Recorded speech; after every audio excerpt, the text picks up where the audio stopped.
Hey kids, it's Nathan here.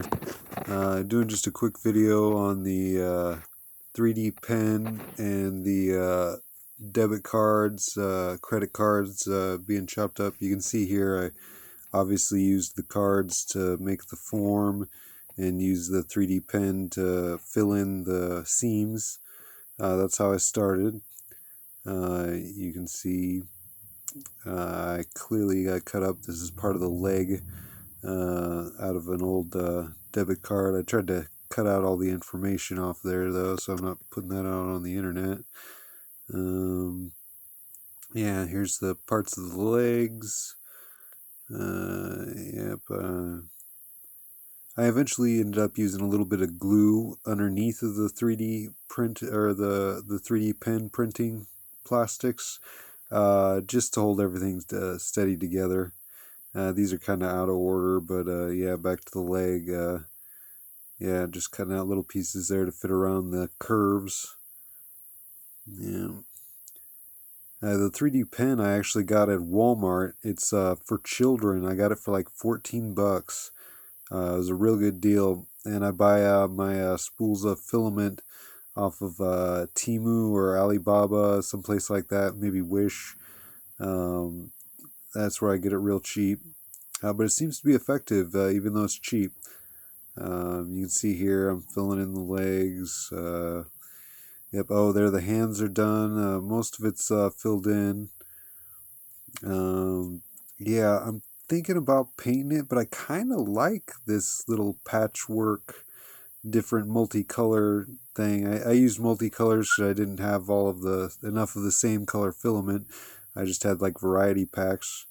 Here you can see some of the flux, I think they call that.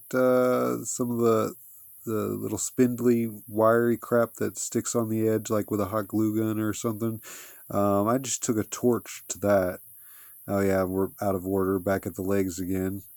Um, yeah, there's one leg. Oh, and this is before I did the hands again. Yeah, these are way out of order. Um, yeah, I would, adjust the order that they're in, but I've already come this far, and frankly, I'm not going to do that. Oh, here we go. This is me adding a torch to it, burning off all that. I don't know. I think you call it flux. I'm not sure. Yeah, lighten that while holding the camera mount, mind you.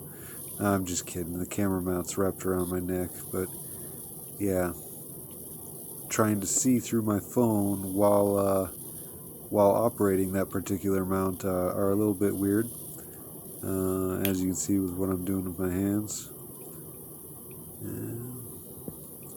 Yep, torching.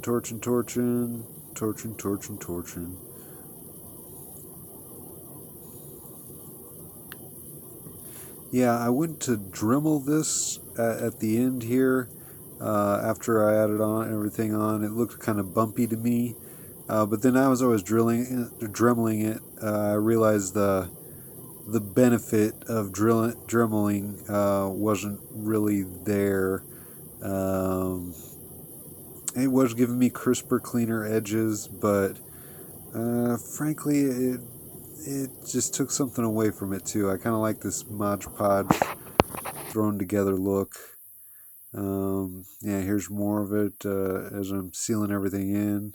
I'm kind of drawing details on it, like like it was a piece of paper, but that didn't really suit with me, so I ended up filling all that in, as you can see here in a second. Yeah, how I kind of filled in on the legs there. I'm going to eventually do that to the chest and the head and the arms. Yeah, there's more of that flux crap. I think they call it flux. I don't know. Yep, there, and he's got a Gatling gun, and I'm going to add ammo, and this is, I believe, after the dremeling. Or no, this is before the dremeling. This is the last step of it being made before I decided to take it to the Dremel. Yeah, there. Yeah, I like that shot. That right there. That's pretty good. There we are. Yeah, this is after the Dremel for sure. You can see some of the cleaner edges, and yeah, I really just didn't pick it up that much out of it. But yeah, that's my